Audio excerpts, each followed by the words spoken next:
Hoje vamos falar do resultado da Petrobras. Muitas notícias saindo a respeito da empresa. Uma delas é que a empresa teve prejuízo, mas é importante botar uma lupa. E hoje eu e o Evandro aqui, que é analista da Suno, vamos fazer uma análise clínica aqui, passar a lupa para você entender um pouquinho mais a respeito deste resultado. Mas antes de começar, eu já faço aquele convite tradicional para você. Se você gosta de investimentos, se inscreva nesse canal. Esse canal é feito sob medida para você. Bom, Evandro, o que aconteceu? A Petrobras divulgou o resultado dela e tem vários dados que são importantes aqui para a gente comentar. O primeiro deles é a manchete que tem saído nos jornais, né? Petrobras tem prejuízo de 17 bilhões de reais no trimestre. Por que isso aconteceu? Basicamente, a dívida ela foi impactada pela variação cambial. Então, o real se desvalorizou frente ao dólar e aí, em termos contábeis, quando você vai reportar isso em reais, isso acaba gerando um prejuízo para a empresa contábil. Mas o importante é olhar a geração de caixa. Bom, antes de falar da geração de caixa, só para exemplificar para quem está nos assistindo, às vezes as empresas brasileiras têm dívidas em dólar, como é o caso da Petrobras, a Vale, as empresas de papel e celulose. Isso é normal, não necessariamente é ruim, na minha opinião, para as empresas de commodities que têm os seus produtos que negociam em dólar, né? No caso da Petrobras, o preço do petróleo é cotado em dólar, parte relevante da dívida das empresas foi realizada em dólar. Então, se a empresa deve, vamos supor, 1 bilhão de dólares e o dólar no começo do trimestre está a R$5, ela deve em reais 5 bilhões. 5 vezes 1 bilhão. É fácil de fazer essa conta. O que acontece se o dólar vai para 6? A dívida dela passa para 6 bilhões de reais. Em dólar, ela continua devendo os mesmos 1 bilhão de dólares. Mas como o dólar se desvalorizou, na hora que a gente analisa o balanço em reais, o balanço passou de 5 para 6. E isso, na hora que passa pelo demonstrativo de resultados, representaria um prejuízo de 1 bilhão de reais. Então, pessoal, tem que tomar um cuidado. Isso não necessariamente é ruim.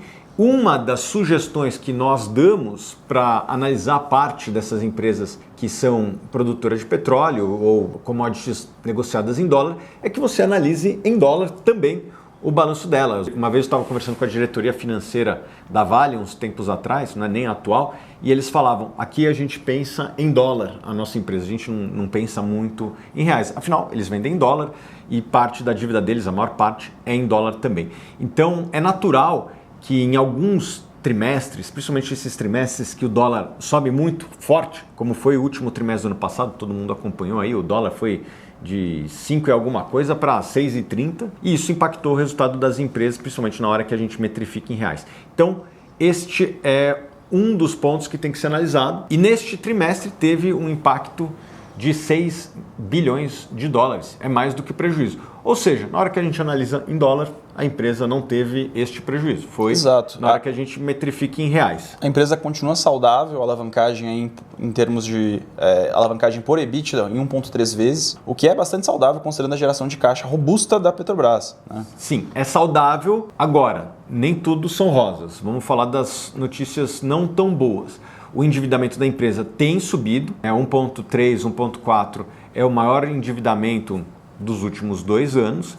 Os dividendos desse trimestre já vieram um pouquinho menores do que nos trimestres anteriores. Por quê? Porque, de fato, a empresa tem se endividado, de fato, a geração de caixa da empresa tem vindo menor também.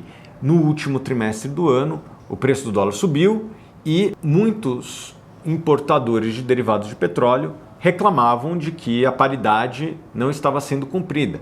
Os preços praticados no mercado interno não estavam condizentes com os preços do mercado internacional. Até por isso, o resultado da empresa também veio menor no último trimestre.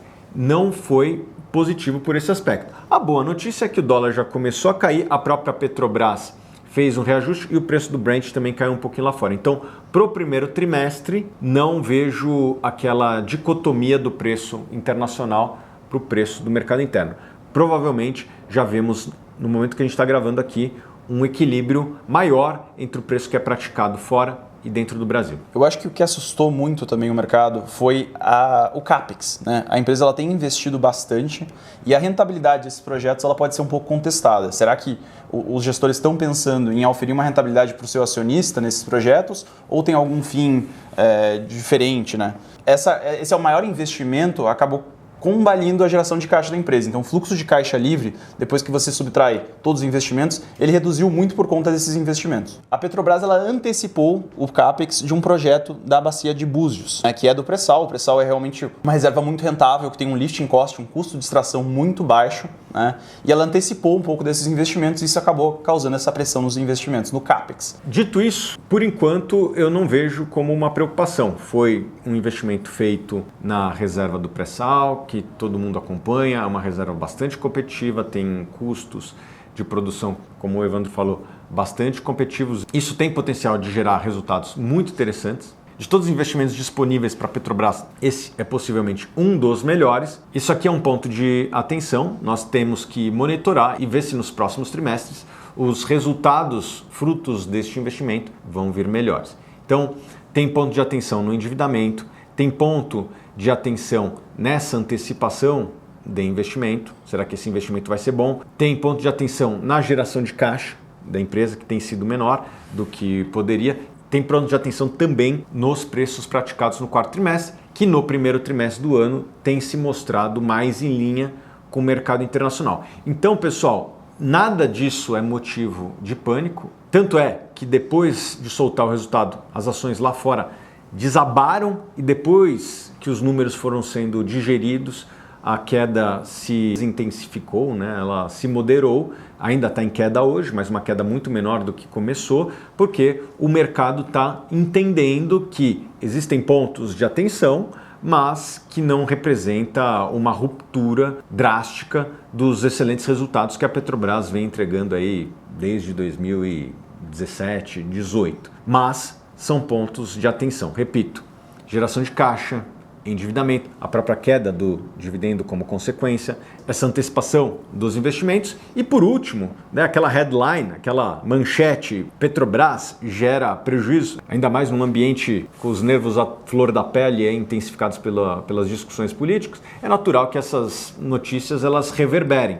Portanto, a minha recomendação é que vocês analisem o resultado de uma empresa como a Petrobras, como a Vale e as empresas de commodity em geral, pelo balanço em dólar, e não necessariamente pelo balanço em real. Tem mais algum assunto? Perfeito, acho que você colocou muito bem. Eu acho que os pontos de atenção são realmente a política de preços que a empresa está conduzindo e o investimento, né? Isso daqui para frente vai determinar muito do retorno para o acionista no futuro.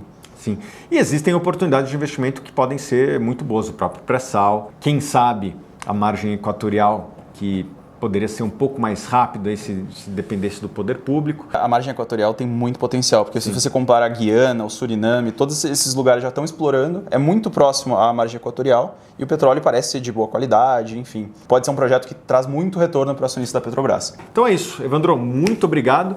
E lembrando, dia 11 de março, às 7 horas, eu e você temos um encontro, a gente vai se encontrar na live de aniversário da Suno, tá bom? Lá a gente vai falar sobre as diversas oportunidades que existem nesse momento, porque a bolsa está embaixo, mas as empresas estão muito saudáveis, certo? De fato. No setor que você acompanha, tem muita coisa boa? Olha, eu vejo bastante banco descontado, pagando dividendos aí de 2 dígitos, com um crescimento real interessante. Todos os bancos com uma basileia razoável, o Banco do Brasil indo muito bem. Eu estou empolgado com o setor financeiro e acho que tem muita oportunidade aí. E não é o único setor. Então a gente se vê dia 11 de março. Vou botar o link aqui para você se inscrever, tá bom? Beijo grande.